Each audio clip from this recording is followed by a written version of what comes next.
Oh, Hey guys, welcome to the process. Hey you guys, we have a live call-in show today, this evening, wherever you are, West Coast, East Coast, and Africa, beyond. Asia, South America. We are here. So thank you guys for tuning in.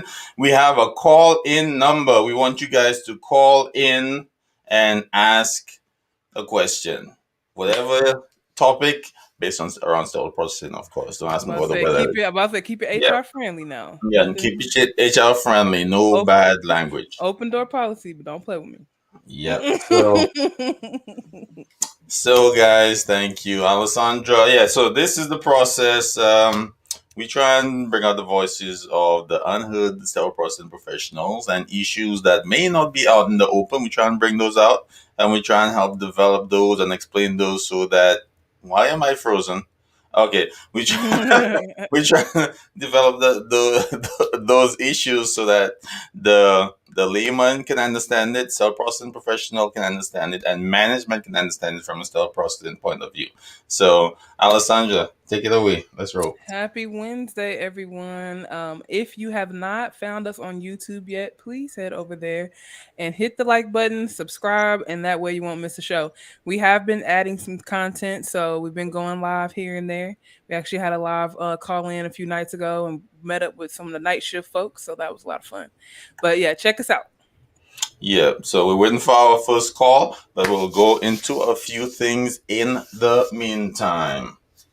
So I just wanted to do a couple little updates. We all know that the conferences are coming up. So HSPA is April 23rd through the 27th this year.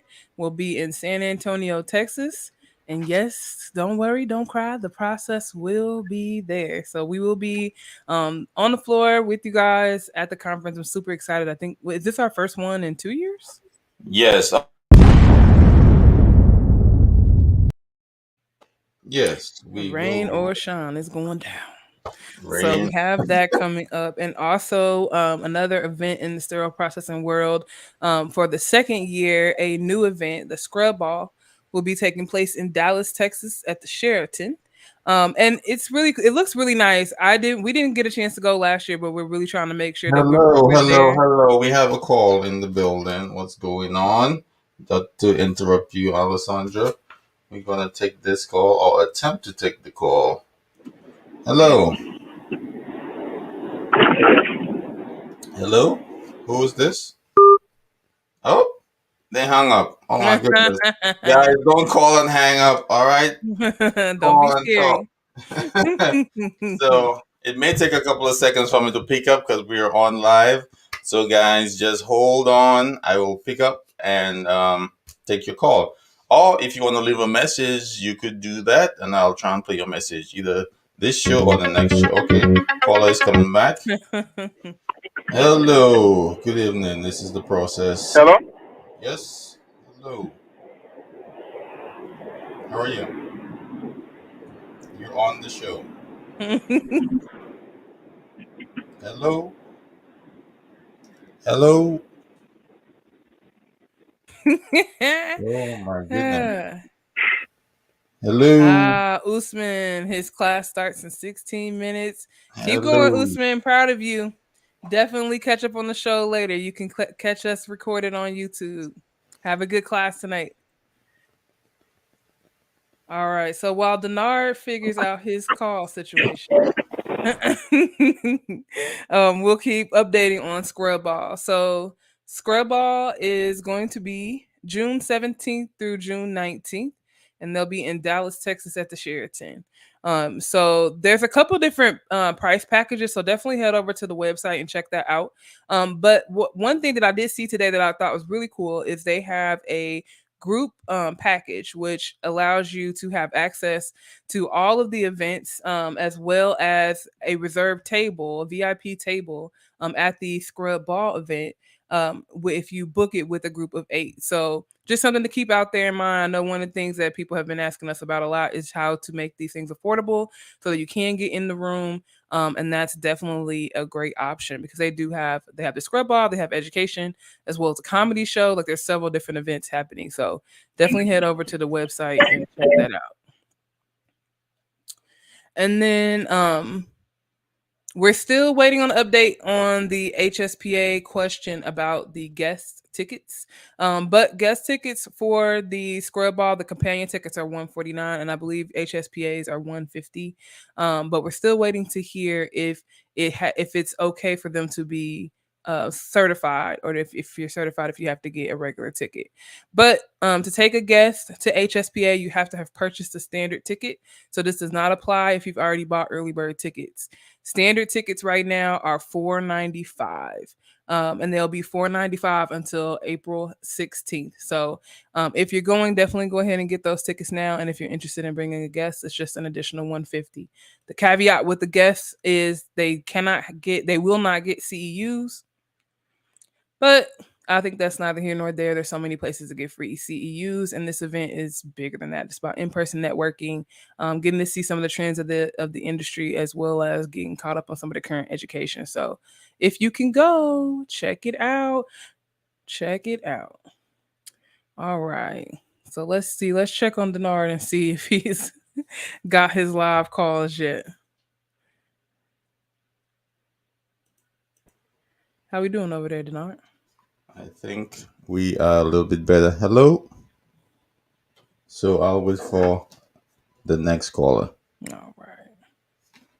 All right, so we are just live 30 minutes before the show tonight. We'll be airing an interview with Tiffany Darville. We always enjoy getting a chance to sit down and talk with her, but we thought we'd come on a little early and take any calls, any questions you guys have, or comments that you want to make. And of course, given that this show is geared toward the healthcare professional, the only thing that I ask is that we keep it HR appropriate. Please, thank you. Please and thank you. But I know some of the things that we've covered, especially with the live callers, like the last show that we had, people asked about pay and whether or not we felt if SPD techs are paid more, that we would see a higher retention. So we had a nice little conversation about that, and just talked about some of the research that states that that's not really true, that employees won't just stay because they get paid more, but that's a separate conversation from the fact that we are more valuable than what we're being compensated for currently.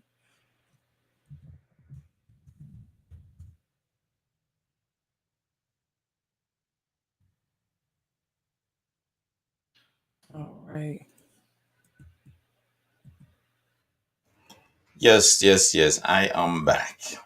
So got a couple technical difficulties, guys. Sorry. When you change one thing, sometimes things go totally out of whack. So I figured it out. All right. There you go. So yeah, so we're definitely waiting for our first call, which is our next call. So let me read the All right. comments here. I'm definitely interested. Who is going? Who is going to HSPA conference this year? I also want to hear who's going to the scrub ball. We will be at both events. Hmm. You said will be. Will be. Oh my. I'm gonna be at scrub ball this year, so the process will be there. I don't know if Denard's gonna be able to do double Whammy It, conference it time. might be a surprise. I might be in your luggage though. We'll get you a companion pass. We'll get you. Oh, We'll get you in there. all right, cool, cool, cool. We'll figure something out. We'll figure something out. Yeah, it's a lot of big events going. I'll be speaking at the Wisconsin Initium chapter on March 25th. So they have a virtual conference that'll be taking place. Man, And that is excellent, I'm excited Alessandra. about that. That'll be my second conference presentation. I'm kind of geeked about that. Woo! Let's go. Let's go. Let's go. We waited for our first call also, but Alessandra is a great speaker. She had a great presentation. And what was that last speaking opportunity we had? We did Fresh Faces. We did the Fresh Faces panel. For it was hosted by Beyond Clean, and it was on behalf of the California Essential Service Association. So that was really intense to get prepared for. Hmm. But I did a presentation on retention and how frontline and leadership and union staff can collaborate. and how it's a little bit of everybody's responsibility of why we don't have staff right now, and not Mhm. just because of our salary. And Denard, I know yours was about was like common misconceptions, right? Yes, install processing. And I had a bunch of questions, which I'm hoping all were friendly. Nah. Um, but we didn't get to that many. But I did get to one. Veronica did. And Holder sent a question, and we went through the back channels, and I explained, um, the answer to her. So that was good. But I think I had like 10 questions. So I hope, I'm sorry for those people I couldn't get to at that time because I went really long.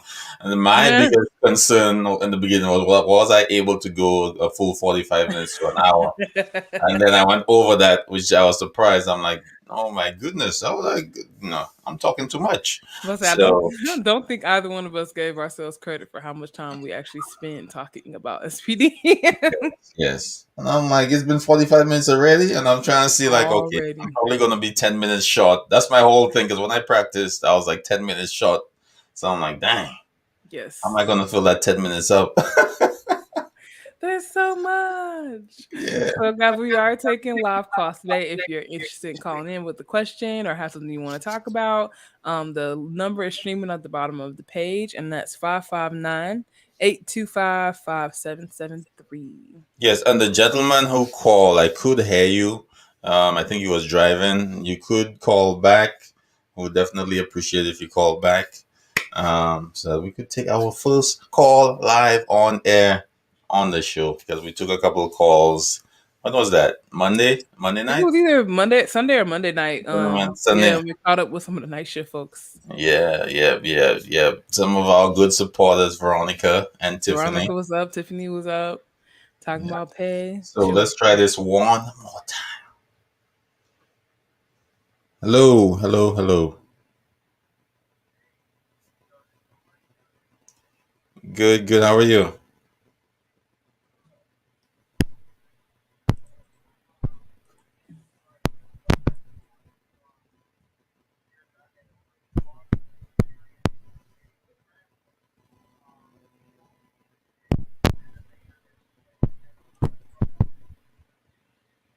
Oh, this sounds like Can it's you gonna. hear him? No, I can't. About to say this sounds like it's gonna be a good one. 1 second, man. 1 second.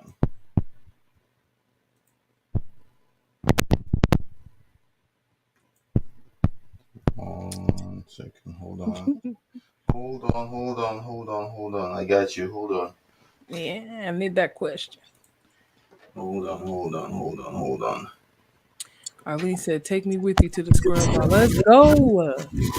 Look, we can get the group 8-pack group VIP. It includes the scrub ball, all events, which also includes a comedy show. And the platinum package comes with at your table. I believe it comes with 2 bottles of champagne. So that's 2 of us. We need 6 more folks. Let's go. The VIP tickets for the scrub ball include and this one that I'm looking at is for the full 3-day experience, but they do have where you can do 1 day packages. But the platinum 3-day VIP group admission package includes 8 VIP tickets to all events, reserve table for 2 champagne bottles during the scrub ball, and they all come with reserved VIP seating, a designated a designated host, and exclusive table design at the Scrub Ball.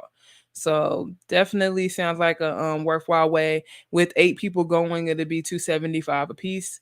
So that is, I think, a pretty great deal for education and in-person networking and a comedy event. And there's also, if you can't make it, there's also a virtual pass at $100. So you can get access to the scrub ball from home. All right, now we have our first caller. Hello, sir. Can you ask your question? Introduce yourself. Well, I didn't necessarily have a question, although one maybe burst out of this. This is Jordan Carlton. I'm calling from Hey, Mr. Rochester. I'm like, Carlton. I know this voice. Hey, Hi, Jordan. how are you? Good. How are you?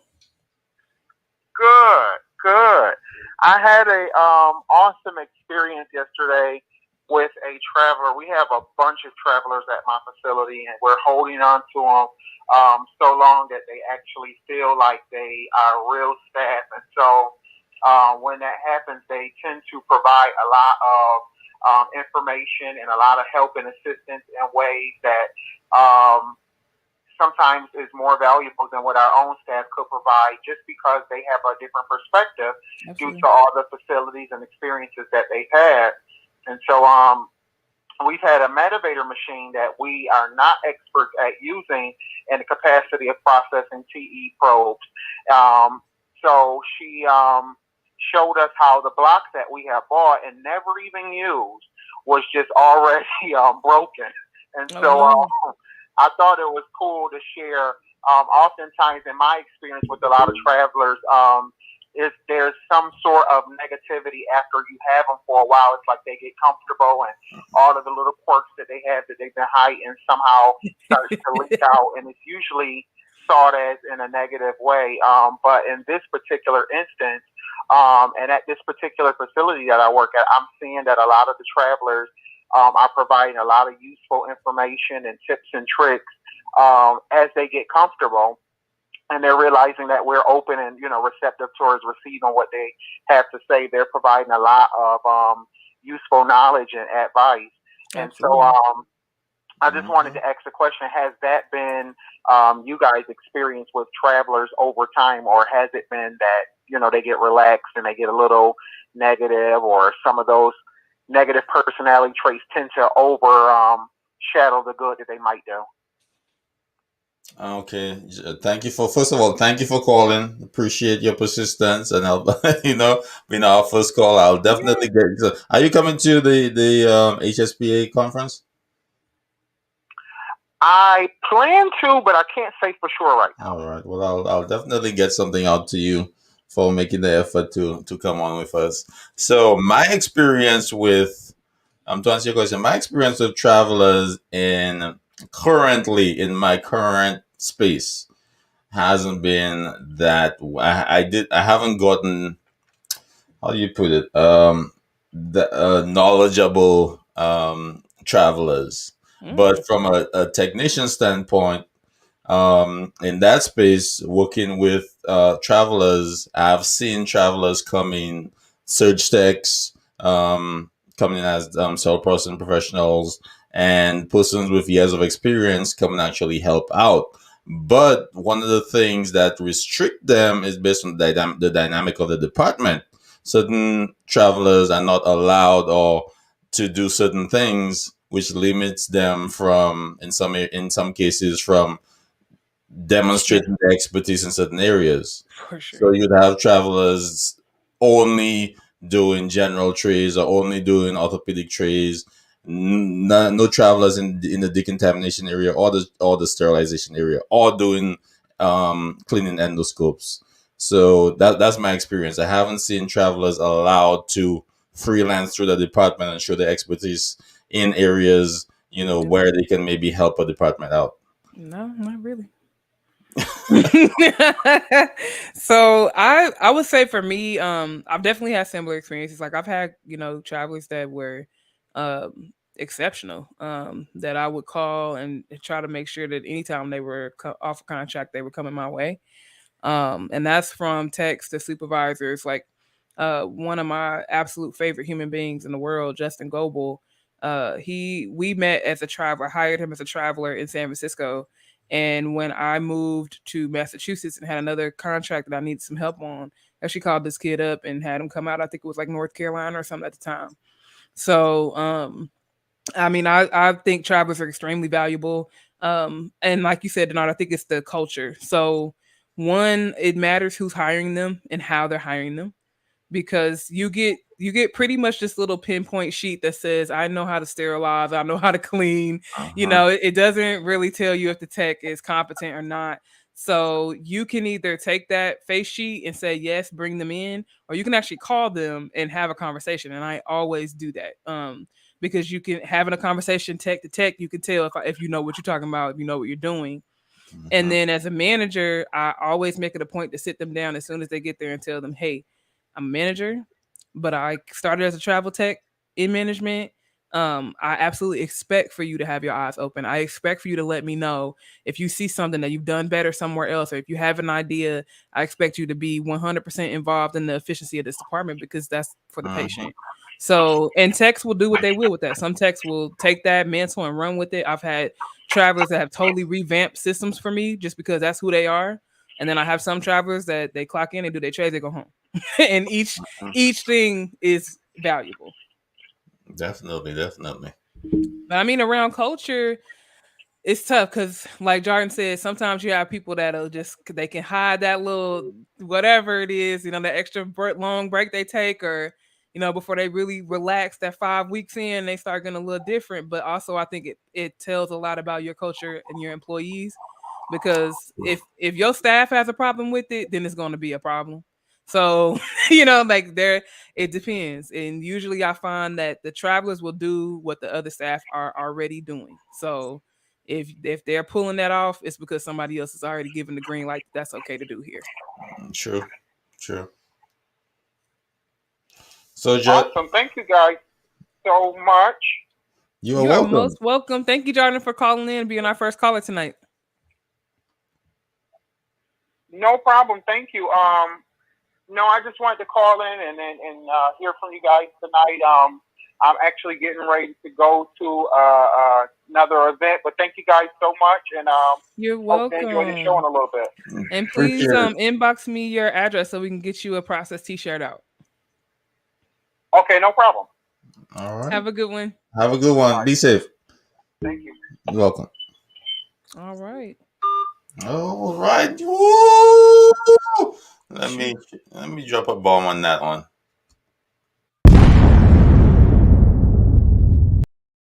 Man. And maybe we should stop calling it bombs. Maybe we should call it expressions of elatedness.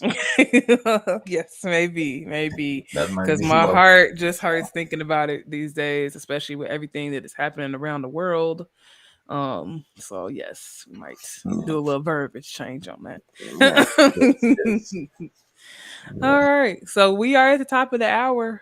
It's that go time. So we will be airing an interview that I did with Tiffany Darville, where we spent a little time talking about what our personal excellence is like for us, and actually spent a lot of time talking about culture in the department and how every tech is responsible for it. So I think you guys will enjoy it. As always, you can find Tiffany over on LinkedIn. I believe she's floating around in our Facebook group now too. So thanks for joining that. And we're up to what are we? Almost 700 people in the process. Yeah, we're getting to that 7-0. Oh, it's crazy. So if you haven't found us and you're on Facebook, head over and check us out. It's The Process. If you're on LinkedIn, you can find our page in The Process SPD Podcast. And if you're on YouTube, just give a search for Sterile MD and make sure you like, share, and subscribe.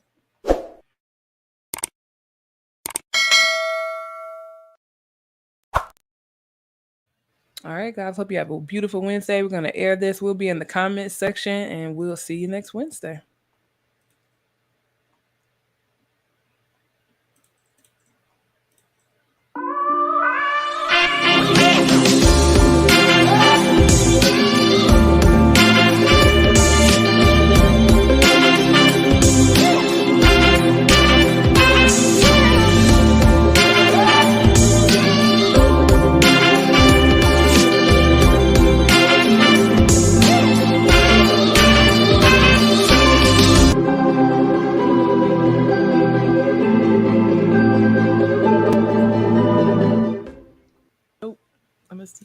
All right, everyone. Welcome back to another episode of The Process. I will be your single host today, Alessandra. Thank you guys for joining the show. And please help me welcome Tiffany Darville. Tiffany, how are you doing today? Hello. Thank you so much. I am doing well. We had a little bit of cold breeze, but that's all right. Us Florida folk, we got this. Man, it's supposed to be snowing here, and I'm just hoping that I get to avoid the ice. I'm gonna pray for you. Yeah, y'all let us know, y'all. Yeah, I love warmness. I love 40s and 50s that we have. Nice. So, where are you? Where are you in the world?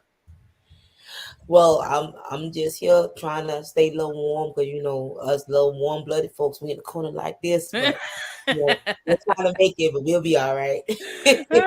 Good stuff, good stuff. So thank you so much for coming back for another episode of the process. We appreciate Yes. you sharing your time, your expertise, and your experience.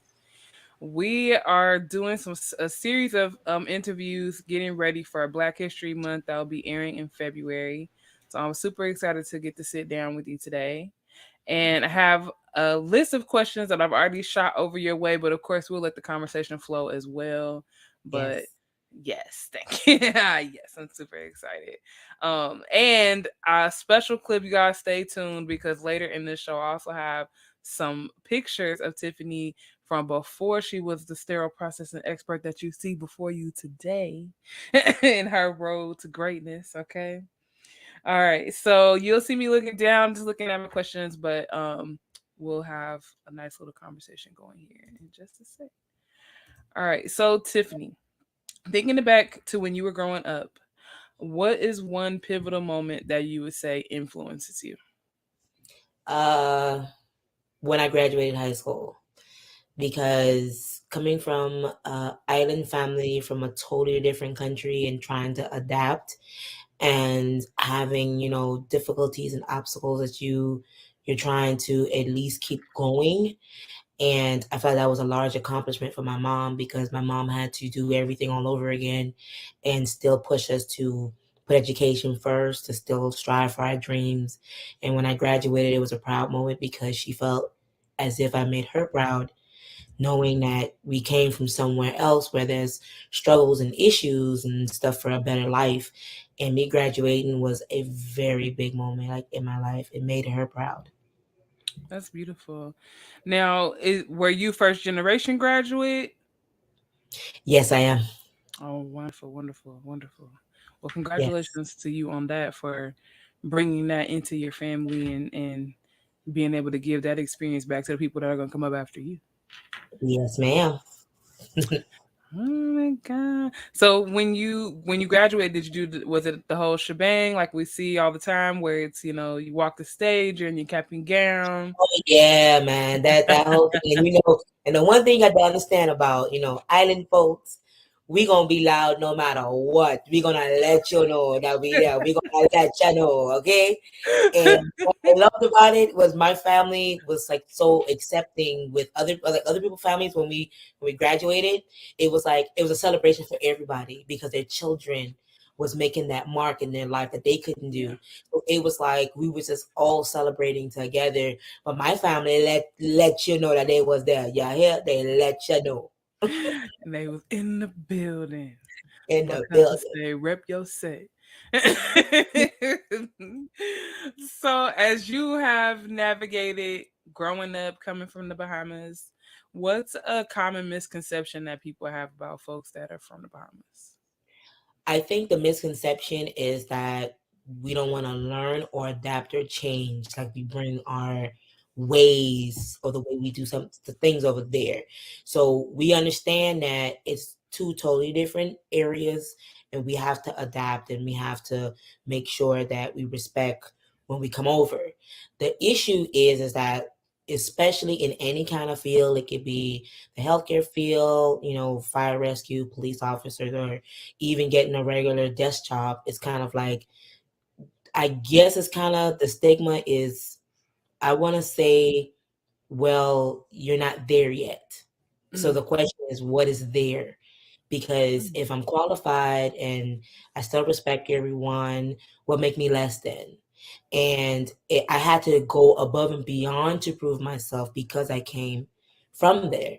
And it was such a hard struggle to where when I got rewarded, it was worth the struggle because I knew I was going to always strive for excellence and go above and beyond. But the misconception is that when we come over, like we don't want to adapt, we don't want to learn, we don't want to learn the culture, and that's not the case. We come over and we embrace it because now it's to a point to where I love where I'm at right now. And the misconception is if you get a chance to know about us, you would understand why our views are different, We still respect everyone, but our view is different from where we come from. But it still needs to be like an equal ground where we both, respect one another and we both see eye to eye, instead of just assuming that we don't know, but we actually do, and we are respectful. Definitely. And I think something that stood out to me also is just how one-sided it is that, folks would that are living here in America would just expect that you would come in and automatically be adopting our culture and kind of leaving yours behind, like there's no value in the Bohemian culture. So it's kind of rude. it's Yeah, the it's it's the true. term that comes to my mind for people to just assume that. Right, exactly. The assumption sometimes is like a stigma to where a person would believe them first without talking to the person who's from there. Mm, So they already have like a misconception that, okay, so when they see a person from there, they already have in their mind, okay, this is what it is.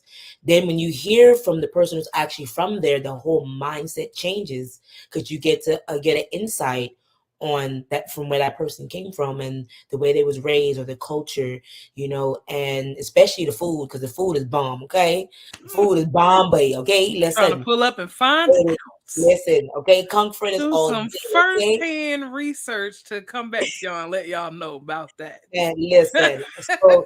So it's good to embrace cultures, even if you're from any other culture. You still have the morals, the values, the cultures of what we share, and also, especially with food and even the history. So sometimes it's good to just take a minute to just hear that side of that person, and then kind of get encouraged by what that person had to go through to get to where they are now. Absolutely, because history matters, right?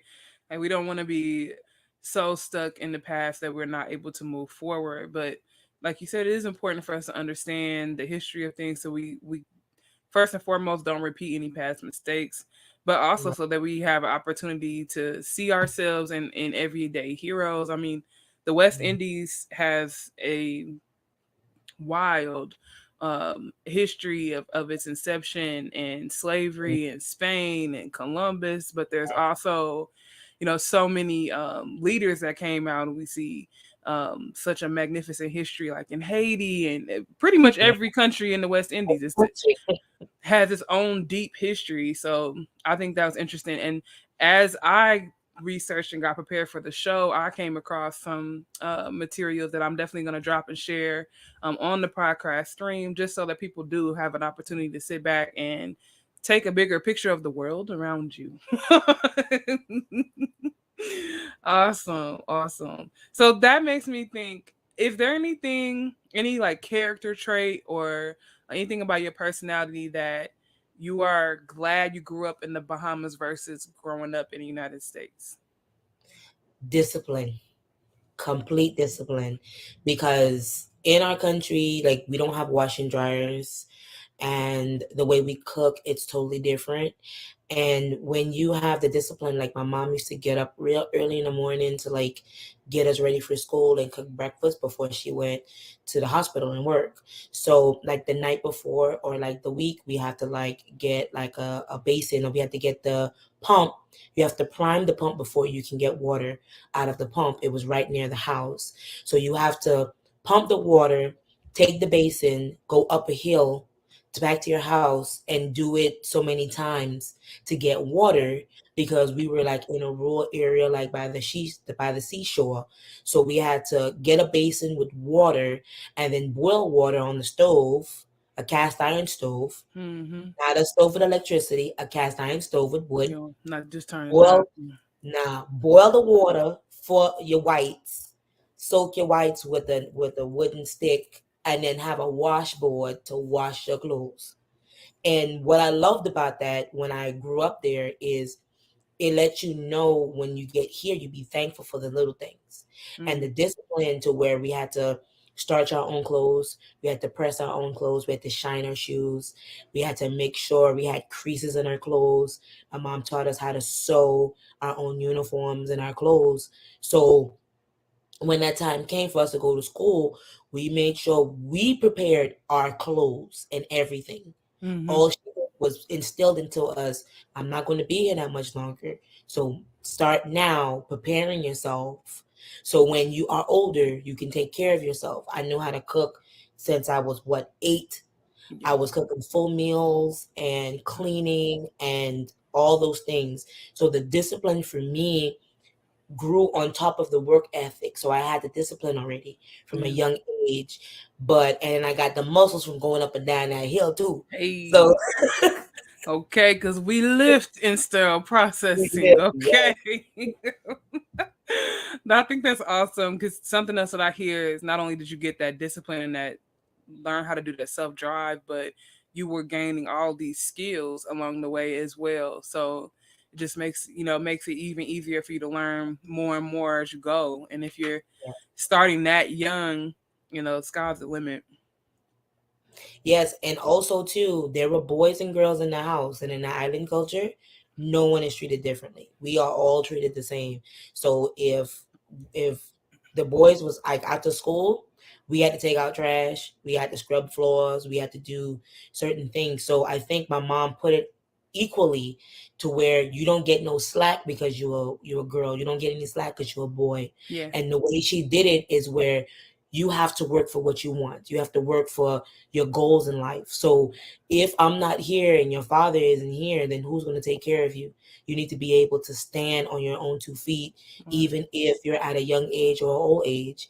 And I thank God for her because most of the time, it's like a generational thing. I want to pass it down to let my children know, hey, listen, this is the struggle. You may not have to go through the same struggle, but I want you to know this is what made me the person I am now because of what my mom went through, and she didn't want to see us go through what she did, so she instilled it in us, and that's why I'm thankful for it. Yeah, definitely.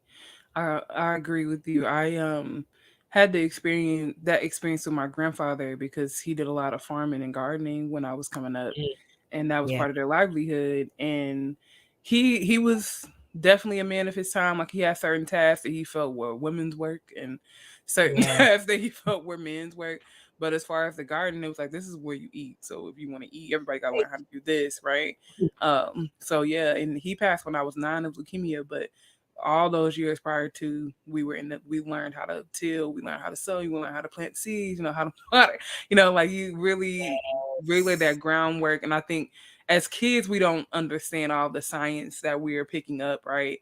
I'm learning about the days, time cycles, and how much heat and shade and all the makes me not learn about the seeds and the calendar, right? So you have no clue that this is all the language and education that you're laying down, but that's what's happening is you're being taught, you're being handed this knowledge down from your ancestors to the next ancestor and then on to us. Yes, I have to thank God for it. It just changed my whole mindset. My mindset is totally different now, and I'm more humbled. And I'm thankful because of it. Now, growing up in the Bahamas, do you speak any other languages besides English? So my oldest sister is deaf, so I learned American Sign Language. That was the only other language that we had to learn because progressively as she got older, her eustachian tube started deteriorating in her eardrum. So what happened was, one day she could hear it and the next day she couldn't. So all of us had to go and take a training class to learn basic ASL. But the problem was she didn't know, she knew how to speak, but it was a slurred speech because of her hearing. And she could speak and she had to taught herself to learn her volumes when she spoke. But she eventually learned American Sign Language, but she can speak and read lips before she knew ASL. But we learned it because of her. So that's my secondary language that I know. That's awesome. Thanks for sharing that. And it sounds like, and I know from past interviews that family is extremely important to you and important to the foundation of who you are. But can you talk to me about a hero that you had while you were growing up and why they were important to you? I mean, can I pick one person? Yeah, absolutely, absolutely. Okay. I would say my mom because of the love she had for people and her patients. And there's a hospital called Princess Margaret Hospital in Nassau, Bahamas. That hospital, it's like a staple hospital for like the core capital area. And I would see my mom prep the night before. Like, I know she's tired. She'll make sure her shoes is white, her stockings is white, her dress is white, her nursing pin is shiny, take off her wedding band. When I say everything nursing to the T, she made sure she was like the epitome of it. And I used to always like pretend like I'm asleep to like watch her prep for the next day. And she used to like press her dress, because they never used to wear pants. They used to wear like the all dress or the top and the skirt. Come on, And healthcare. Let's talk about how much we've listen, grown. her nurse hat used to be on point folded. She used to pin her hair back. And I would see my mom do this every single day. And I could see some days is not good than others, but she always had a smile on her face.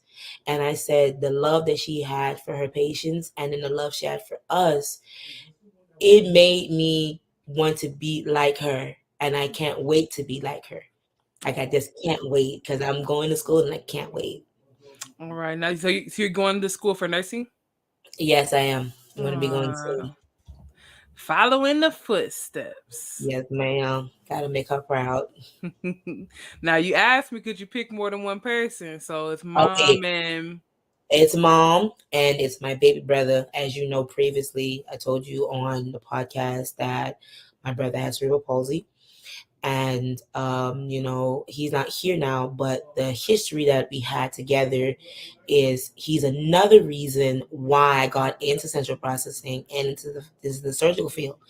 And because of him being born that way, he lacked nothing. And we made sure he lived a normal life like us. Wherever he went, he went. Wherever we did, he did. And because of his limitations, we never saw him as a burden or him yeah, being limited. So he went to Disney World, we went. thank you. And I'm like, I get to go to Disney World. I want to go. So I went. So, so I went, we had a fun. And I told my mom one of the greatest achievements for him in his current state of mind. I didn't say physical state of mind, Yeah. graduated high school. And I was such a proud sister to be there, to know all of the struggles that he accomplished. It lets me know, in spite of your current state, you could do anything, especially Absolutely. what people like say, what people call you or curse you or try to, make you feel like you're less than. Keep pushing, because he did. And that is another person. I am making him proud in strides every day, every trade, every patient family member I talk to, every special needs patient that I talk to.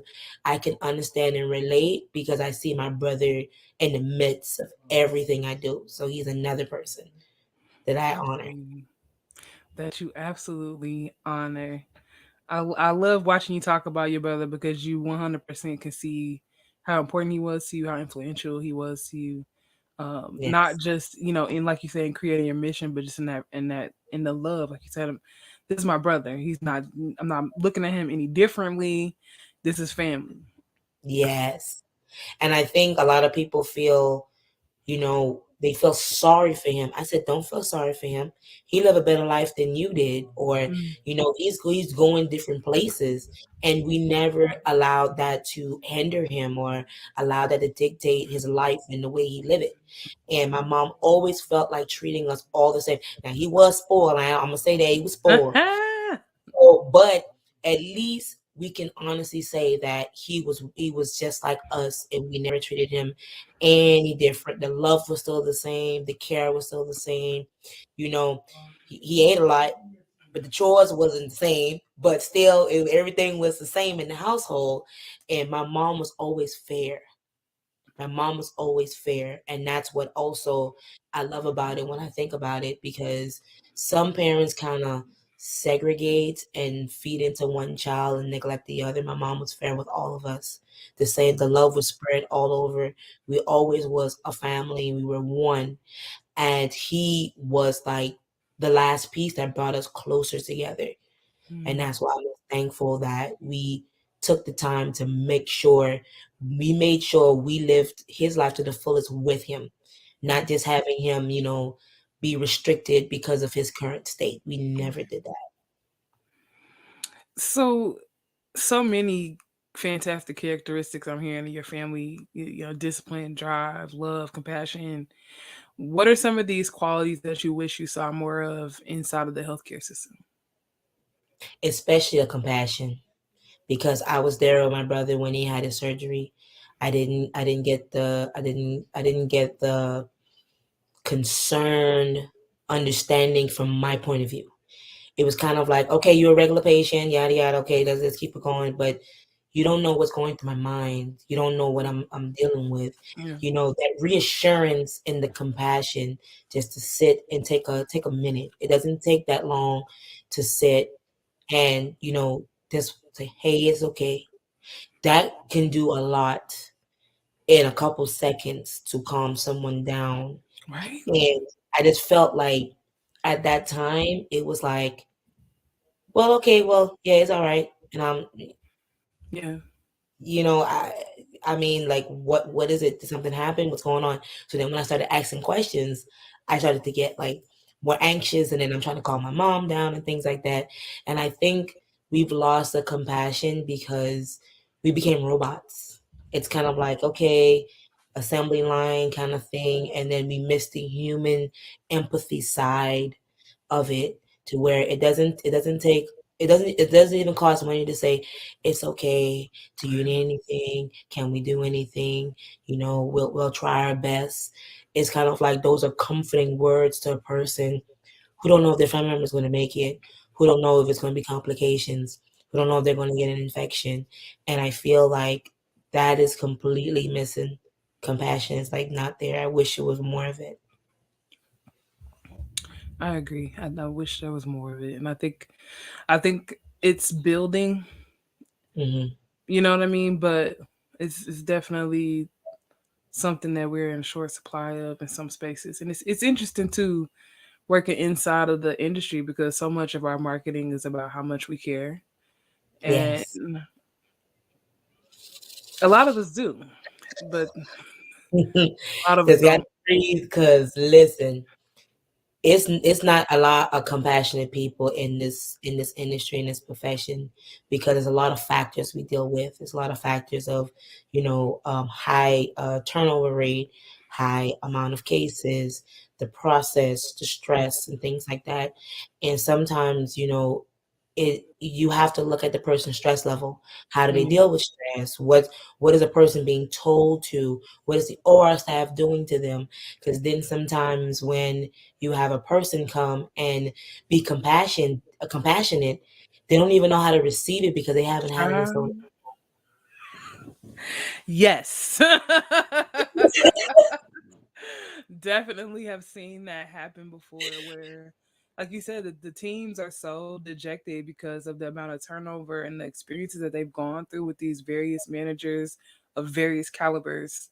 And by the time they get somebody that actually understands sterile processing, or is compassionate and fair, all those, a decent manager, a decent leader, they Yes, they don't know how they to don't, act. they don't know how to take it. It's like, we're just gonna cut you because the ones before needed to get cut. Yeah, so that's so true, because and the thing is, you lose good text because of it, because Yeah, their spirits are broken, and a lot of people don't realize that your spirit can be broken to where when a good person come in, you don't have any fight left. So it's like, nah, I'm not gonna listen. I'm not gonna do anything. But it's gonna take a while to kind of chisel at that ice they put around them, and it's not that they're doing it towards you because they don't like you. They right. did that toward them because they were trying to protect themselves, because of so many times it's happened to them. Because the same thing happened to me, so I understand. But it's like when a person finally come, it's like they're going to be the heat to melt the ice, but it's going to be a slow melting to get to that good person with a good heart or a good tech. Yes, I couldn't have said it better. It's such an important point too, because this is a major thing that our industry is facing right now, as far Yeah. as retention and turnover. And it's exasperated by COVID, but it was definitely active way before COVID came into place, where Yes. it was common to go to facilities and find out that they hadn't had a stable leader for the last 5, 10 years, or they had gone through 10 or 15 leaders in the last 3 to 5 years. So as some things pick up like travels, more and more people are leaving, and then that leaves this revolving door. And Goodness, I couldn't have said that better. Oh goodness, that is so true. And I mean, at the end of the day, it's the tolerance level. How much am I willing to take if I oh know yeah, I'm a good person, I'm a good tech, yeah. And it's not fair because I feel like when good techs leave, the patients suffer because it's a good tech. 100%, especially within these type of fields, because a lot of times it's that good tech that's keeping everything together, and keeping the department from falling down, keeping those basic processes in place. And so yeah, if they get fed up and they leave, a lot of times they're carrying one of the body of knowledge, that's specific to that facility, but also they're taking with them that last win that would get behind somebody else and say, can you help? Can you because Yes, but it's like you said, it's about their spirits being broken. And that's definitely one of the reasons why I continue to do the show, is to pour into technician spirits, because there is a lot of stuff coming at them, yes. for like you said, as far as lack of resources or the management not being there, or even team members having problems on the floor. It can become overwhelming to the point where people just vacate. And then, like you said, who's going to be here for the patients? Because surgery has to happen. They're coming through the door, Doesn't stop. and the OR gonna cut. You know what I mean? So, and it's important to have people there that want to be there. I mean, you're right, but then it's hard to get that understanding because if you're coming in a negative way and we're already in a negative profession and a negative department because we're already being treated differently by the OR nurses, the perioperative nurses, the OR staff, the scrub techs, the anesthesia techs. If we're being already treated by them, Everybody. and you're supposed to be on our side and you treating us a certain type of way, or we either gonna snap, quit, or walk away and not even help or progress in our department.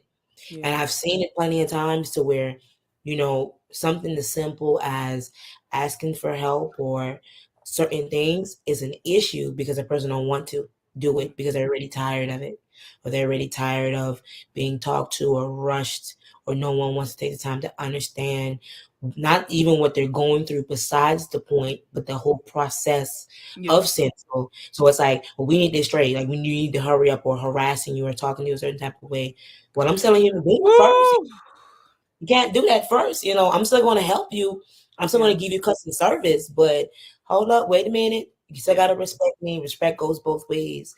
And I think taking that for so many years and you don't see any change, it puts a stigma on the actual profession that this is the way it is and it shouldn't be, because there Absolutely. are good techs out there and there are good OR staffs out there too, and managers and directors as well. Absolutely. Absolutely. Thank you for saying that. It's really important. So, I picked up on some of what you said as far as that hostility that comes into place. But working in the hospital as long as you have, can you talk to us about a moment that you felt challenged while you were working? Um, hmm. Oh, okay. A moment I felt challenged was there was a doctor that came in and say, "Hey, I'm doing a fracture case tomorrow." I said, "Okay." So our policy is if you're going to do an implant or a screw or a rod, I have to check the tray in. I have to do a count. We have our policies. This man brought the tray 2 hours before surgery. I looked at him and I said, "Okay, so what I'm going to do first, before I even process this tray, I need you to sign this form." He asked me, "What's this form?" I said, "This is a release form because this ain't going to be finished by the time your surgery start. So to protect the patient care and protect you and myself, you're signing liability that this will be released early Yeah. before the process, the whole full process is done. Complete. And the ECG test is in red.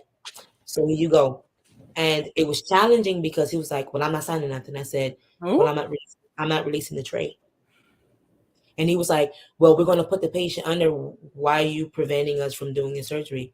I said, well, first off, I'm making sure I'm an advocate for the patient because they don't understand what's going on behind the scenes. All they know is they're going under anesthesia and we have to keep them as calm as possible. So I'm asking you, and I got my supervisor involved. My supervisor knows the policy because I explained to him and Amy. They call me Amy, so I explained to Amy again. Now, let me ask you: do you feel that a sterile processing staff member is in a position to stop a surgery? Yes, I believe so because it's ethical morals on it. Because it's kind of like if you see someone doing something they're not supposed to and you interject or you report it, you're doing the right thing, regardless if you feel like, you don't understand or, okay, you don't know why we're doing what we're doing. Well, if I see it's not right, I have a right to report it or I have a right to stop it or I have a right to say something because God forbid if something happens, I didn't at least try to see what I can do to justify the situation or try to help for the patient. And in this specific case, he said, okay, I'm going to use a screw. Then he turned around and he said, well, I'm going to use an instrument out of the tray because it was a multi-level tray where the bottom had instrumentations and the screws were on top. And I said, well, you still need to sign this form because who am I to know that you're going to take a screw and not use an instrument? I told him this I had a conversation. It was 1 hour before surgery. After having a conversation with my supervisor was like, well, he not really, gonna use it. He just gonna use the instruments. I said, well, you go to him and have him sign it because the whole set was wrapped. You're not gonna unwrap it and take out instruments. I'm not gonna allow that because as long as it hit the fields, what if the PCD test comes back positive? I was just giving them a scenario. So you're going to contaminate your whole field, your bag table, and your mail stand.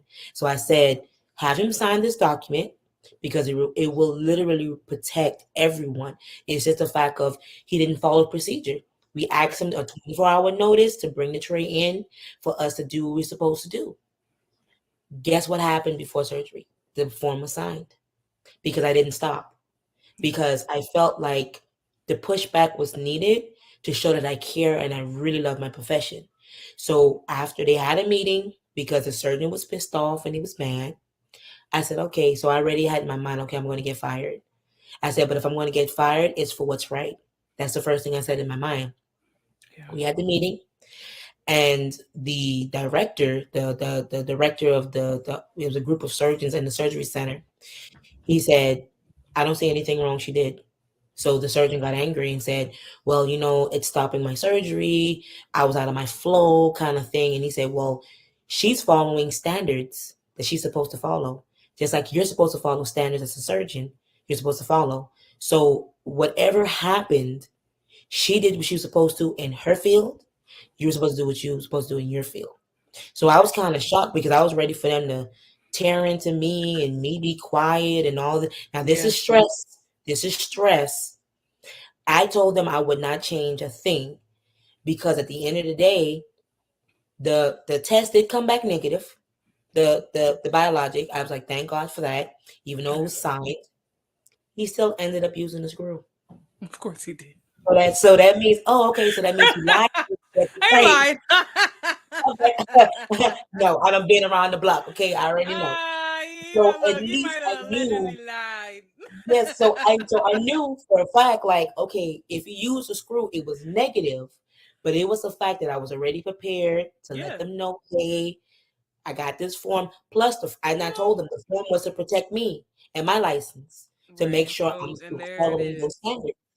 It's I've definitely been there. I've definitely had to have that conversation before, and it's a little bit of a puffer fish game because I'm saying on the floor that I don't want to compromise my license. I don't want to compromise my certificate. But in all actuality, I know that there's not anybody that's gonna pull my CRCST card away from me. There's not a hotline to call to say that Alessandra's not following protocols, right? But but I still feel that it's right to be convicted about the knowledge that that certificate holds, because like Yeah. you said, you are a part of the surgical team. Just because we are not at that bedside does not mean we're not a part of that surgical team. And Yes. so it is, I do agree. I think it is an SPD tech's duty to stop the, I think it's anybody's duty. I don't care what role you're in. You could be in any role. Like you said, if you see something, you're supposed to say something. If you see something that is going to potentially harm a patient, you're supposed to say something. But we've Yes. kind of gotten into this culture where, like you said, it's not safe. Because what's the first thing that you threw out was, I'm probably going to get fired for this. And so, what, I mean, in my mind, I just wonder what has our healthcare industry become if we have employees that are terrified to tell the truth because they might get fired. They're terrified to keep their patients safe because they may lose their jobs. Well, because it's all about money. And I'm very blunt because I think the patient care and safety has been dwindling for a lot of years. Because there's been a lot of issues in the healthcare field, meaning it's been strained and stretched like a rubber band. And I think it's starting to break now. So what's Mm-hmm. happening is that some people would turn the side eye to keep their job because they got a family to feed, they got bills, they got things in their house that they're trying to keep afloat.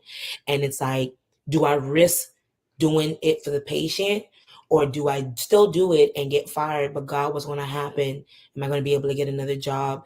And you should not be fearful No. to say the truth and be honest, because at the end of the day, you guys can't say we're here for patient safety, we're here for this, we're here for that. And when I exhibit what you say, I don't like that. So you contradicted yourself.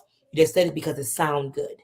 Yeah. And that's the first thing I thought, like, well, you guys talking about, it's the hinges of patient safety and we do this and the patient is first. But I saw something that I didn't like and it was not to my standards. So by me doing that, I was like, well, oh my God, I got in an argument with a surgeon and he makes way more money than me. Right. He has He's much more power, much more with social more capital than power. I do. You know, who am And I, right, in this situation? I felt like, And God, what's going to happen? Like, and no offense, that is stressful it's extremely as stressful. a tech to figure out if this person is going to fire me or not, or blackball me Absolutely. because of what I did to him, not realizing that this is to protect you too as a surgeon. You're licensed. I'm helping Oh, and I you. was going to say, make no bones, he totally understood that, which is why there was the hesitation to sign the early release form in the first place. Exactly. Hmm. So, you know, a lot of times Yeah, like we say, talk about it all the time here, radical accountability. Now everybody got to hold their peace. I'm not gonna buy that they don't understand the gravity of what they're asking you to do, because if they did, then they would feel comfortable to go ahead and sign that early release form and take that risk on documented paper, right? Like if we're willing to put it in black and white, then we know this is something that we stand on. When we want right. that form to disappear, that means we don't really want nobody to be able to trace this conversation back to Listen, me. So I'm listen. gonna leave that piece of paper out. And you preaching right now. I'm And telling it's you. unfortunate because it puts sterile processing between a rock and a hard place, because as you said, this is also a legal document for us. All those sterilization records with my initials on them and my SPM codes and whatnot are legal documents that are going to be maintained in those states for 10, 15 years, depending on the state rules. Can absolutely be pulled if if there's a patient issue. They need to review these cases and be Yes, just ma'am. like right, like, and just like everybody else, if they find that there was something that I did that was negligent that impacted this patient, I could potentially be held liable for that. I think one of the big differences between the SPD world and the surgeon's world is that medical malpractice insurance. And I wonder, I worry if it's such an environment that it impacts their decision making ability, because I don't think that if we were having conversations with patients about whether or not they wanted us to use those instruments before that test came back, that this would be an issue at all. I also wonder that about IUSS. Like, if patients were I told was in just gonna their, say, okay, you already know, great mind. I'm like, I'm if already on patients it. were told about IUSS in their pre-op sessions and given an option of whether or not they wanted that to be used in their cases, I wonder how quickly it would reduce in usage?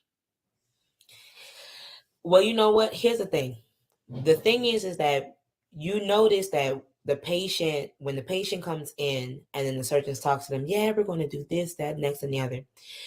What if, and this is just something I'm just saying, what if a central processing technician tells them what entails with their tray and the process of it and what people do to it? I think they would be afraid to have the surgery because not all techs do what they're supposed to.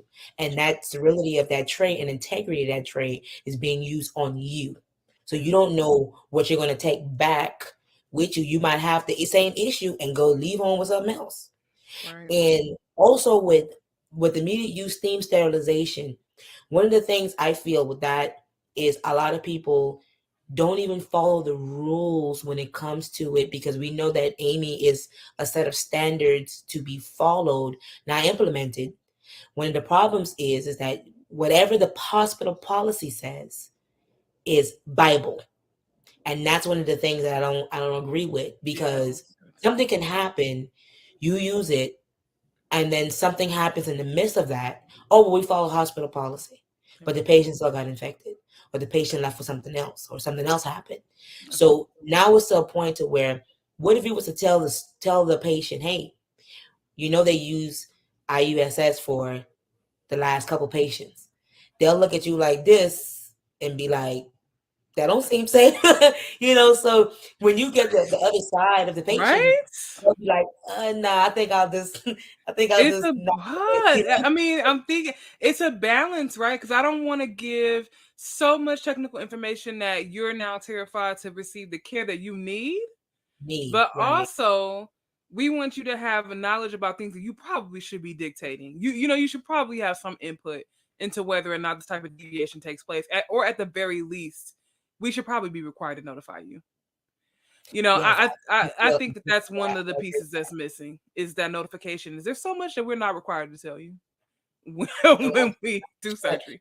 So we not, and that even goes back to what I said before, prior to my brother. When the case was delayed, they didn't tell me why the case was delayed. And one of the issues was, I'm like, so now being on the other side in central processing. So now when I think about my brother, I'd be like, was the tray turned over? Was the tray completed? Was it cooling? Did it get Right. to the right? Did someone contaminate something? Right. So I didn't get that understanding or that talk from the OR team. Listen. Oh, it's delayed. It's delayed. It's delayed. Now And being that data exists, right? So this is something that I wonder, and I have to do some research and find out, well, what exactly are we required to report? Because I wonder if ORs are required to report things like on time starts to a patient. Like if I could, if as a surgical patient, if I could come in and look and see, okay, 98% of the time they start their cases on time.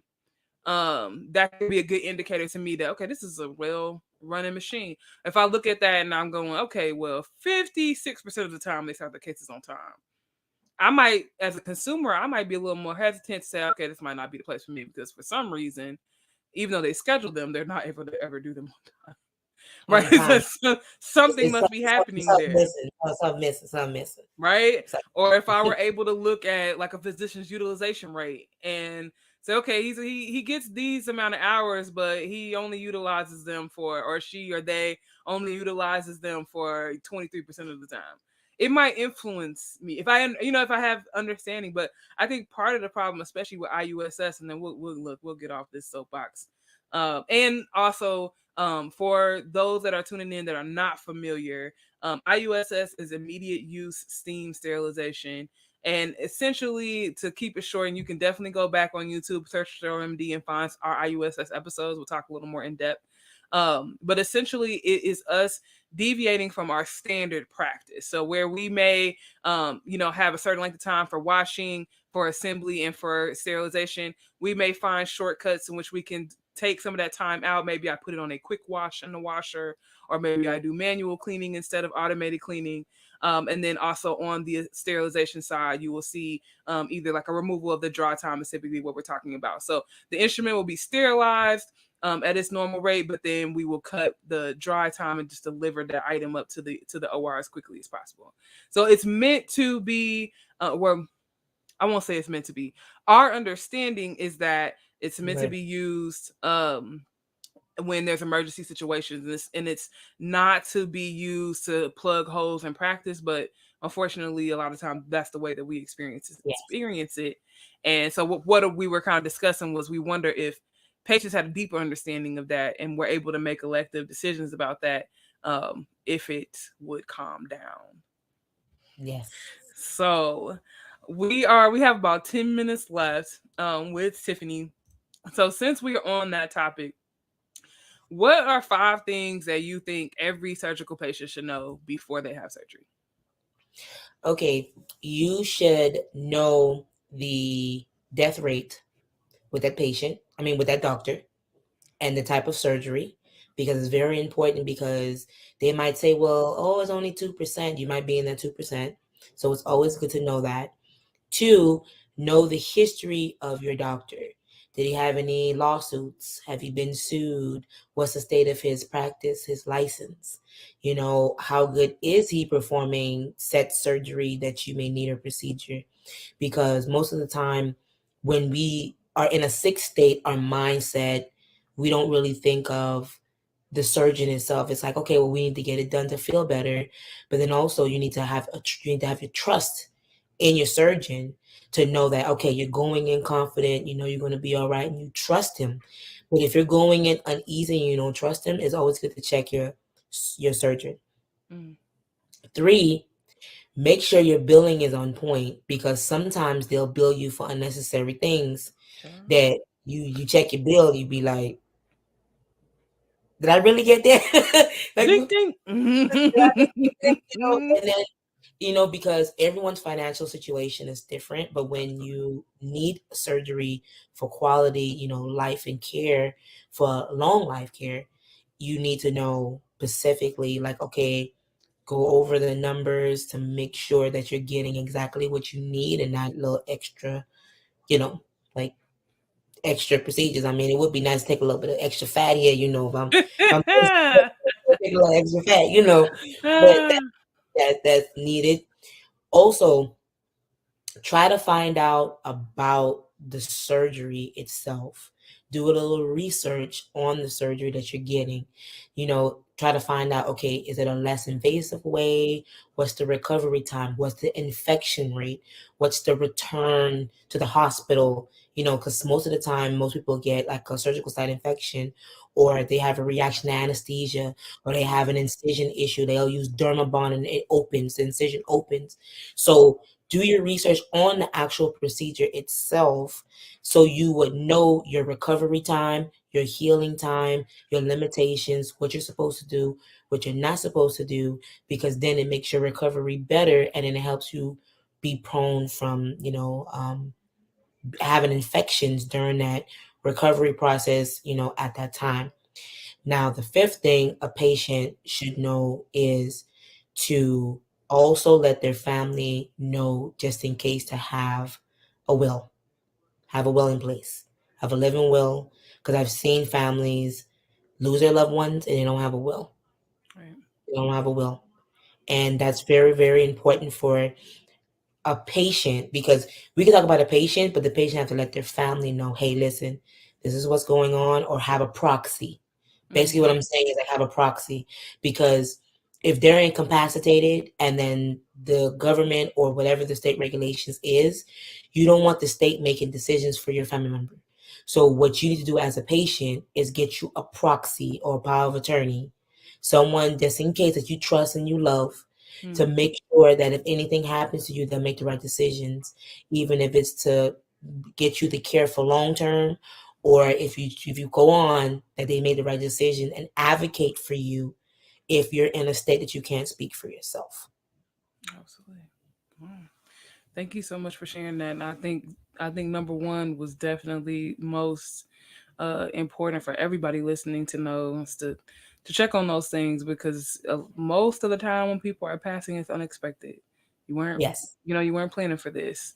And it is a heavy burden to leave on family, to have to navigate not only the loss of you, but then the unraveling of your life. While you're Yes. here, and making sure that your wishes are done. I think that's Yes. powerful. And if as patients, you absolutely do have access to those services within the hospital, so you can talk to your doctor about that. They can help you set up a power of attorney. They can help you set up a simple will. And for the employees watching, good majority of the hospital systems have something set up to where you can engage with employee services or with health or with human resources, and set Yes. that up for yourself as well. So definitely take the time to do that. All right. What are 4 things that you wish everybody understood about infection control? Ooh, that's a good one. Okay, let me get my thoughts together. Think on that. Now, I, infection control. Okay, the first thing is Ooh.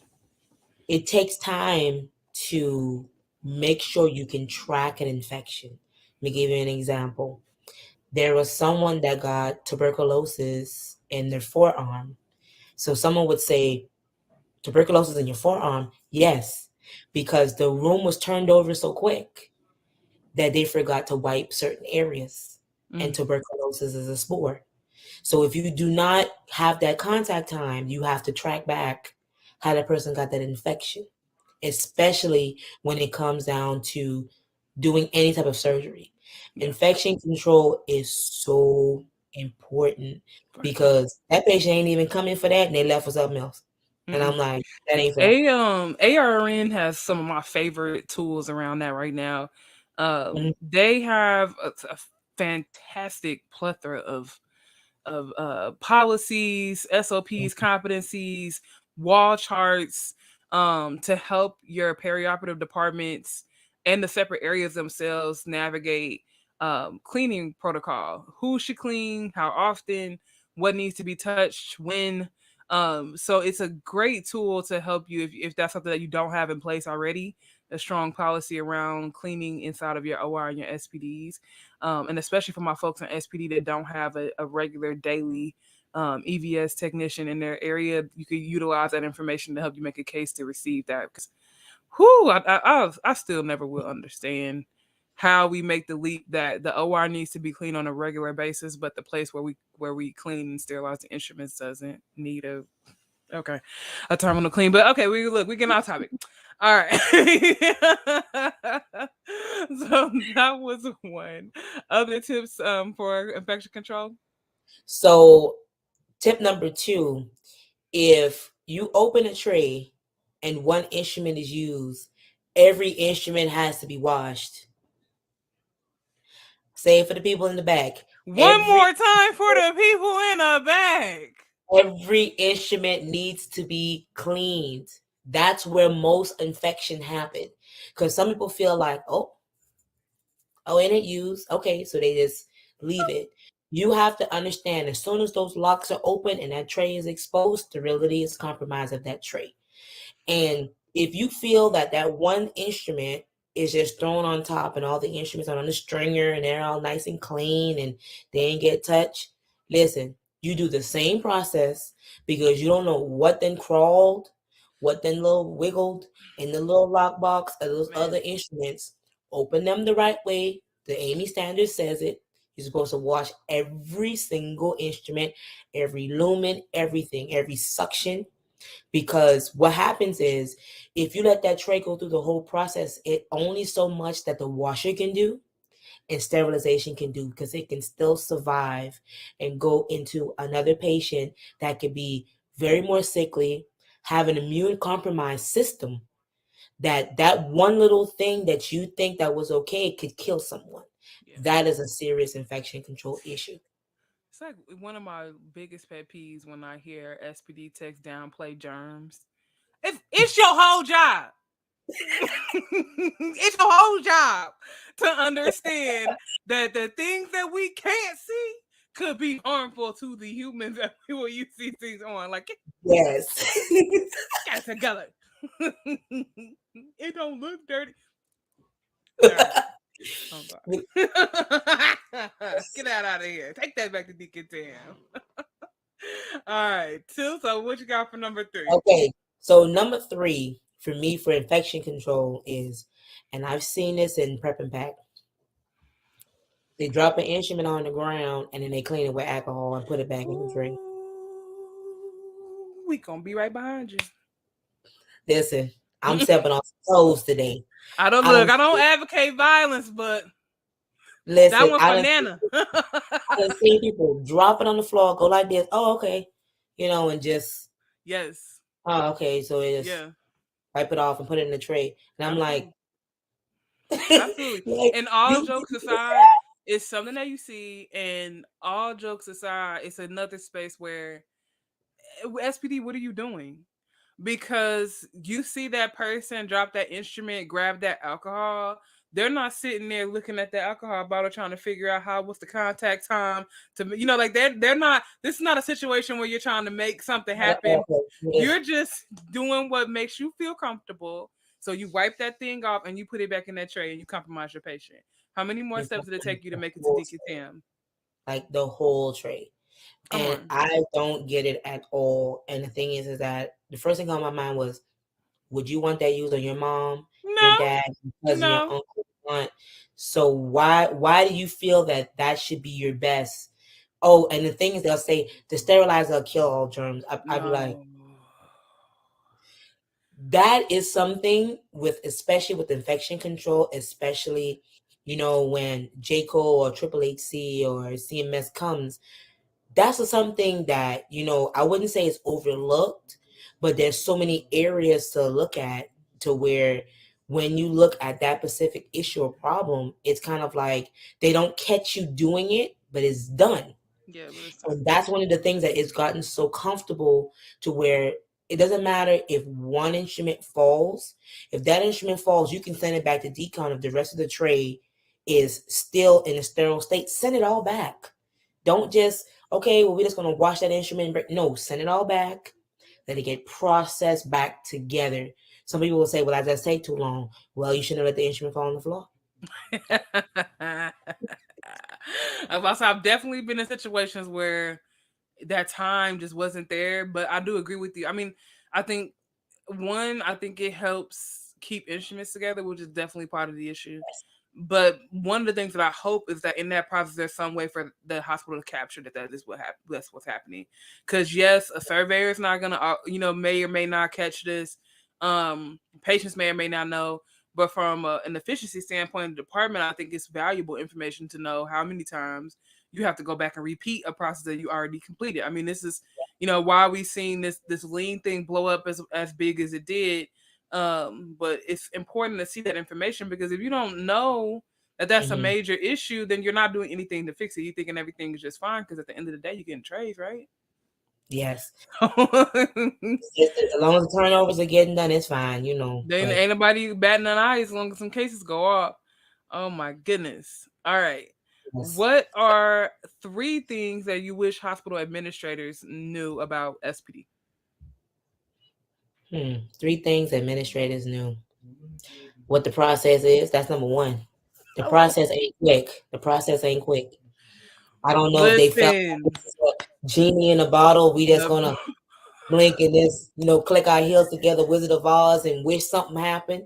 No, there's a process. There's a time. There's a standard. So at the end of the day, at least give us 3 hours minimum time to turn over. So I knew 3 hours was gonna come out your mouth, and I have to tell you. So one of my favorite comments I think of all time happened today on LinkedIn. And it was a conversation about it seemed like it was coming from a rep's perspective of basically like, has it ever happened to you where you drop some instruments off an SPD and they tell you it's going to be, this time, and you come back and the tray is not ready to go, right? And so, and it's like, okay, yep, yes. Okay, yeah, I had that. Right? And so, of course, immediately SPD jumped right into the conversation to let it be known, yeah, that happens, and here's 1 million reasons as to why. However, I'm not gonna say his name on the show because I don't know if he wants all that information out. But I'm gonna definitely reach out to him and see if I can get him to come on the show. But from a data perspective, it blew my mind because I'm trying to find it out. It blew my mind because essentially he took that 3 hour conversation and blew it out of the water. He was saying that from the data that he's collected, as far as looking at turnover times, as far as looking at when you drop an instrument off, what's a reasonable expectation, he actually had it closer to 9 hours. And so, Yeah. right? And so it's like we have been, I know, at least for my 14 years in the field, I know it's going on much longer than me. We've always been fighting this ever losing battle because nobody's listening to us about this 3 hour turnover time. Right? Nobody's listening to us about that. But we keep pushing it that listen, it takes a minimum of 3 hours. And I always like to add that 3 hours is if nothing else is happening. I just get to take this Thank tray, you. right? And go to this sink and go to this washer and go to this sterilizer and nothing's interrupting. There's no other loads running. There's no other cases. It's all just for you. But yes, so definitely I'm going to reach out because I was like, I told him like, thank you. I think that this is something that needs to be discussed more prevalently. The fact that no, 3 hours was decades ago of conversation. If we are now talking about a 9 to 12 hour window for you to turn over a tray without magic taking place in most of these large facilities. I'm actually glad you said that because when I say the 3 hours, I'm going by what the policy was based on where I came from. Yes. Now, when it comes down to the whole process, you have to wait just in case if you have something going in the washer. First, you have to do the count to make sure that we don't get accused of any instruments missing and making sure it's complete before we even start. That's the standard that I do. Yes. Because what happens is it go through the whole process. Oh, we missing a $3,000 instrument, missing a $5,000. Oh no, it wasn't there. I did the instrument count. It wasn't in there. And if you dropped it off that way and I took pictures and I have my evidence and my receipts, that means it wasn't in there. So that means you try to charge us, we're gonna let the company know that you didn't do your job. Two, when you come on the other side, we have to inspect it, make sure there isn't like any dry on bioburden from when they brought it in, because they give you the tray any kind of way and they want it to be clean back to the original state. Plus, if you only got 3 little sterilizers, it depends. How's your load? Is your load 430, 445 dry time? And then also remember too, there's a cooling time. Yeah. Cooling time on top of that can take over an hour plus.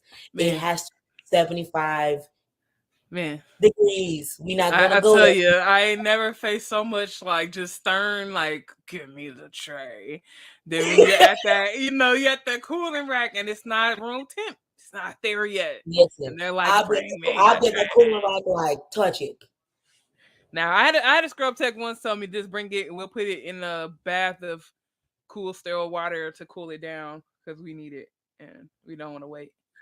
I went like this. I said, well, if you didn't communicate that with me, I am so sorry. We can give you a substitute that's already cooled, but this hasn't reached the correct temperature. Yeah, this isn't the same. And I'm there like the guard, like just standing there like, you can't touch it. You can't touch this. Find another one. Oh my God. So I know I asked you for 3, but I think that's just the one. That's what administrators need to know. The process. Come learn this, please. And we say thank you. That covers the whole multitude of why they should be involved, because with administration, I feel like with the current state of central processing, administration is like this. Central process, you have the workers who do the groundwork, and administration stay in their office. Yeah. They don't get on the floor. They don't see the process. They don't see the stress. They don't see the harassment of OR staff. And then you have to remember, if we're getting all of this and you are in your little bubble, in your little office, how are you going to know what we deal with and mesh together for us to get a stronger bond for you to have our back? Yeah. Because at the end of the day, it's the little people that help you and make you look good. They give the administration and management accolades. Oh yeah, Central is Something to doing a good brag about, job. right? But And what about the little people down there that's making it work and turning over them trays and doing all of this and dealing with the stress of the OR staff? So it's like a disconnect. It's kind of like, well, I do paperwork and I don't do the dirty work. I wish I had a bomb to drop right now. Right now. Oh my god. And to my SPD techs, there are no little people downstairs. Boys, All of nope. you are leaders and you need to look at yourselves that way. Don't allow other people's opinion of you to shape your opinion of yourself. I Yes. do, like I do understand that there are a lot of folks, even within our industry, that have this idea that there's, technicians that are just stupid or technicians that are just lazy and they just, whatever. And when you're diminishing people like that, you're not really putting your thinking cap on about the avenues and all the resources and all the systems that are in place that either creates an environment where that person has been shoved that way or created Mhm. an environment where that person has been allowed to retain in that way. And both are a failure of a system. Both are a failure of other positions. And that needs to be addressed. It's not just looking at the individual tech. If I don't understand that human resources have to do with this, or that management has to do with this, or that administration has to deal with this, then it's allowed to continue to go on. And then we just see what we see now, which is this revolving door of folks coming in and out of these positions. And the worst part about it is too is that you have people who really care and love their job, and then it's the individual themselves that brings the morale down in the department. Because I've Oh, been yeah. to some great departments to where it's like they just work cohesively, they work together. But if you get that one person who don't really take the time to go in and have the backs of the central processing technicians, it's kind of like a magnet. Oh, It's gonna yeah. be like this. And the worst part about it is that you're going to lose good techs, and worse techs are going to come in, Oh, and yeah. the department never going to change. The Cause culture never going. that culture is a cancer. Cause I'm about to say, cause people say all the time the culture won't change. Oh, the culture changes. It gets more negative, and and it's Yeah, it's it's like having what they said, one bad apple spoils the bunch. Yeah, you leaving that moldy apple inside that bag of all the good ones. Eventually, I know you wasn't expecting to come back and see a bag of pristine apples. That right. would be a failure of my management of that bag of apples, right? Like, so they're just, it's the individual, but it's also the system that has to take responsibility for Yes, that. And like you said, we got to bridge the gap between administration cannot be way over here and the technicians way over there. There has to be this overlap. And I feel like with pandemic, I think it's made it even worse because now my everybody's God. on Zoom, Yeah, everybody's on Microsoft Teams, everybody is this off, and cameras ain't even on, it's just oh, it's you getting see, worse. covering up. Come on. Come on. I It's feel ridiculous. like when it comes down to especially administration, I really feel like leadership can steer the boat of the Mhm. department.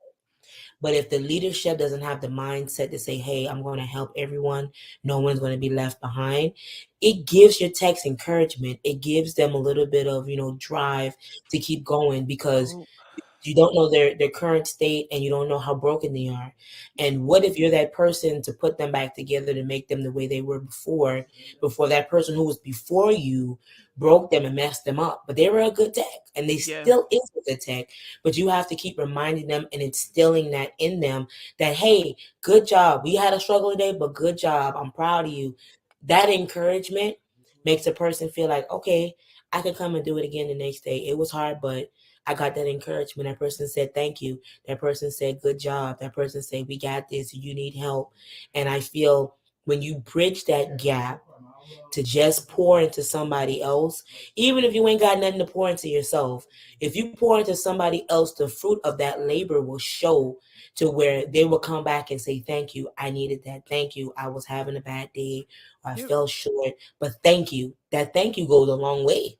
I think it does. It does go a long way. And SPD techs have a bullshit radar like no other. Like they know Yeah. when you being real, when you just Like, blowing smoke.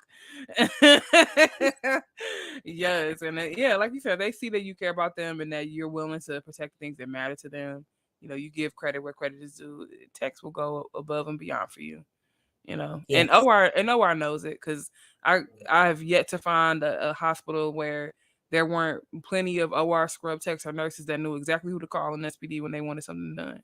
You Hmm. know, Exactly. so it's either way, whether we do it formally or informally, those relationships are going to get built. But it's just what's the best way to do it for the department. Yes, the All department right. as a whole. So I got two more questions for you. One is, what are two things every SPD technician should understand? That the job is very skillful than people think it is. There's a lot of things that we have to know, and a lot of skill goes behind it, And I feel as if when you don't care and respect somebody's profession because of the stigma or what you feel of it, once you're in that position, you would understand and know that it takes a skillful technician to make sure that whole process of sterility of that tray and the standards are being kept for that tray to get to the OR. There's a lot of skill when it comes down to, let me give you an example. When you're reprocessing a colonoscope from Olympus, a 180 or 190, do you know if you connect that leak tester wrong, you can flood a $20,000 scope underwater and have fluid invasion? That is a very expensive mistake. Very. So when you don't understand what we do or understand like our position and our stance, and especially with skill, because they feel like, oh yeah, you're just instrument washers. I'd be like, okay, so come do what I do. Once they actually come and see the whole process, they'd be like, oh no, I don't want to do that, because they see how much detail we have to go in just to make sure we cover all of our bases and make sure that we're helping you out to give the best care to the patient, but also making sure that we're giving our best foot forward in our profession. Absolutely. And I really feel like a lot of times our skills are neglected because of the way they think central processing is, and that's not the case. It's a very skillful job. They want the skills and they want you to match it, but then at the end of the day, you don't respect it. Mm. What's one other thing you wish SPD techs should understand? Should understand is everything is patience. Everything is patience. And I think we've lost patience from all the years that we've been in the medical field. We've lost patience because, okay, two of our washers are broke. We only got two, and case cards still coming in decon. That takes patience. Yeah. Let's just say one of our autoclaves go down, we ain't got no water. We have to do our 3 and 3 tests after they change the pipes or something happened. That takes patience. That takes patience when you have anesthesia nurse, a perioperative nurse, a scrub tech, and a surgeon cursing at you and arguing with you. That takes patience. Not to snap. It takes patience to deal with it through the whole process. But if you are patient, you will be okay, because sometimes we take too much at once and we get overwhelmed, and then it breaks us down after a while. So if Yeah. you breathe, take your time, be patient, you'll be okay. But a lot of people don't realize that there's a lot of techs that have patience. I'm one of them, Oh yeah. but my patience get real thin when I explain to you the whole process and you keep saying, so when the tray ready? The It's tray okay. ready So yet? The tray ready I yet? have patience, but when you acting slow, we No, might we have don't to do go. that. I'm gonna be like, no, we're gonna be good about Like, that. okay, so I okay. And so again.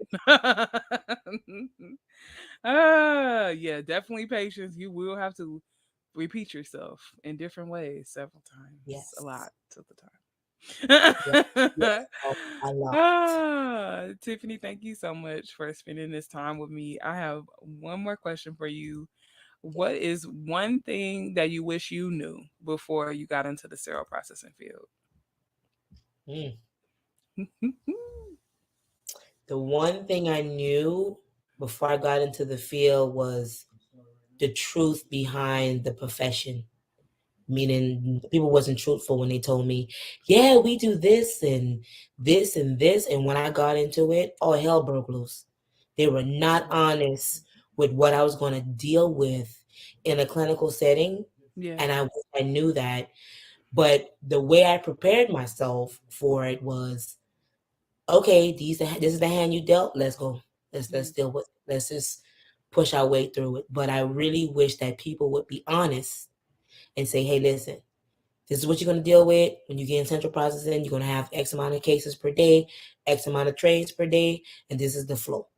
At least you would say, all right, let me prepare myself and get ready for it. But I feel like some people lie to get techs in. Then when they get in, they wasn't expecting it, and then they leave. Yeah. Because at least if you was to tell the truth on what's going to come, they can be like, am I ready for this? Am I ready to take on this role? Am I ready to take on this responsibility? Am I ready to take on this amount of work? And I feel like that's how some techs don't stay, because they weren't told the truth from the beginning. Oh, yeah. And I wish I was told the truth on what to expect in this profession, in this field. I agree. I don't know that anybody could have honestly prepared me for everything that I saw and have seen. But there's definitely, there's a marketing component that's very rosy, and then there's of course what happens back here, Oh, and good. behind Oh, these authorized users doors. And it sometimes it is a major disconnect. But I agree with you about the honesty and the authenticity, because like you said, you know what you're walking into, and you can decide, okay, this is what I want to do, and let's go. And mm-hmm. that's gonna create you a team that's more leaders than followers, because this person heard the list of nonsense, or the list of challenges, the list of opportunities, and they said, okay, I'm about that. And Right. maybe we could have a little less turnover if we were active and honest about recruiting people that are tough and and Yes. ready for this type of rodeo, simultaneously understanding that some of the toughness that you have to have in this role should be unnecessary. Like, gotta have a tough skin in the OR, partially because we have a reputation and a culture for verbal harassment, for, I mean, and honestly, in a lot of ways, almost domestic violence in the workplace.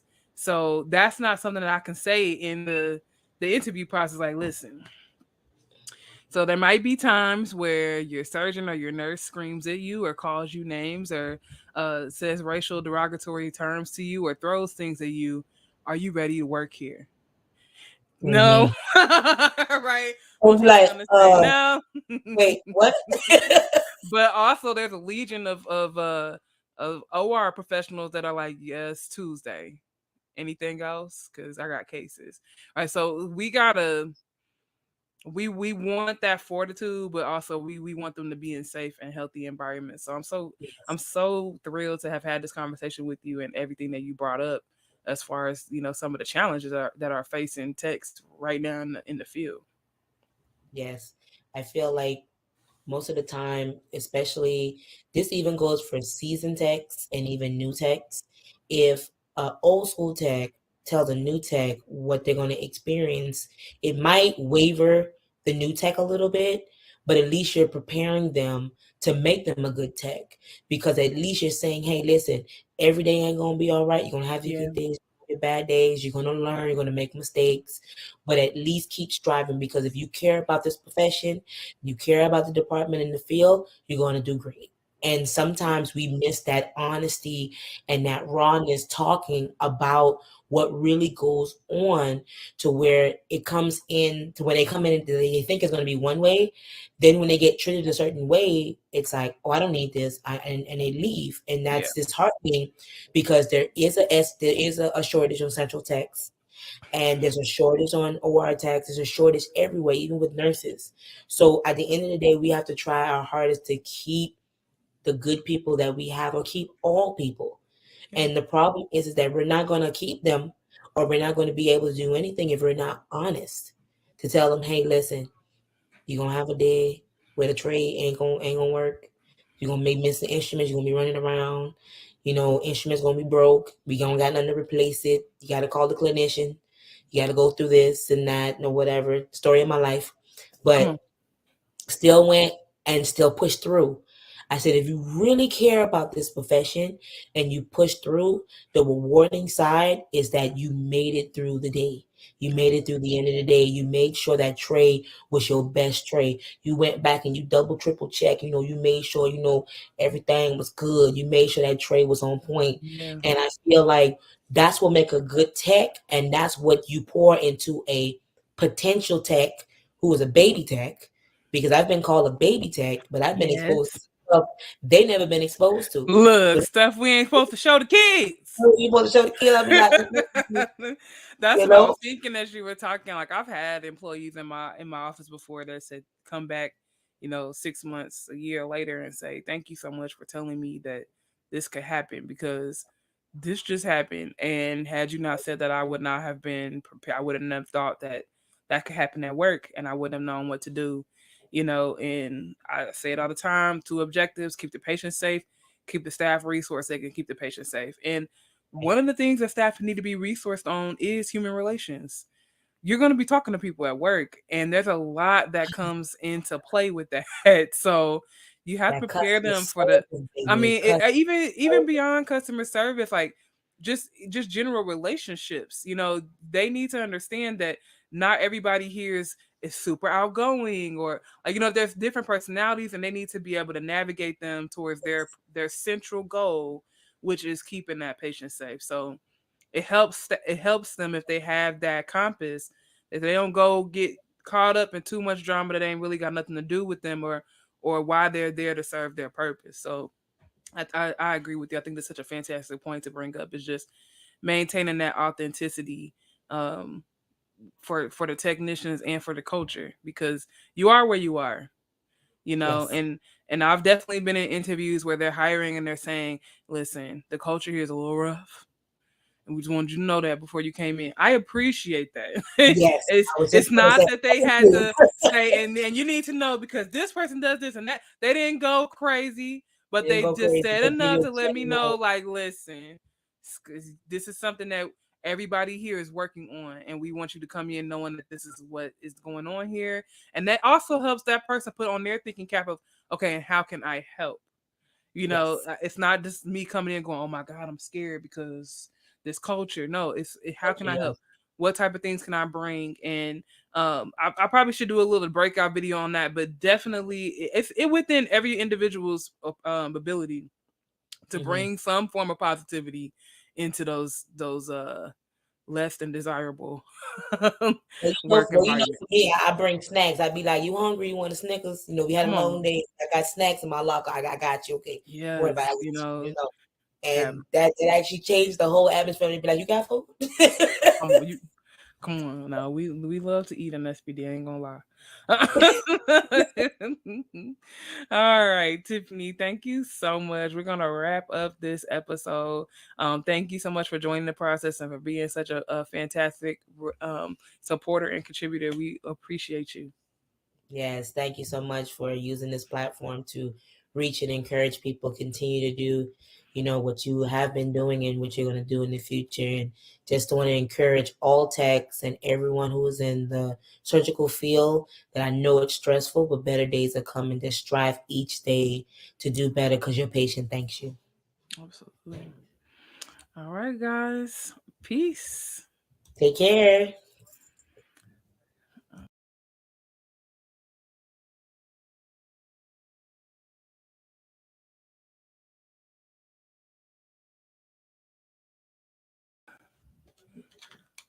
Okay.